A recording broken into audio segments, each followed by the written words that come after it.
सोने के थाली में जेवन परोसनी जेवे के बेरिया हो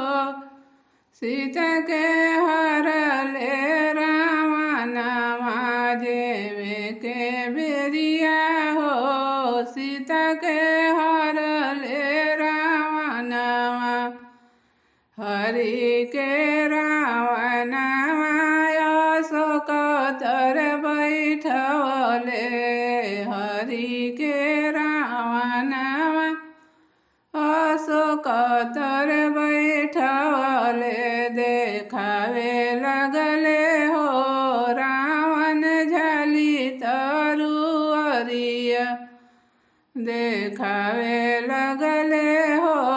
रावण झली तरुअरिया तोहरा देखौले रावण हम न डेरइबो तोहरा देखौले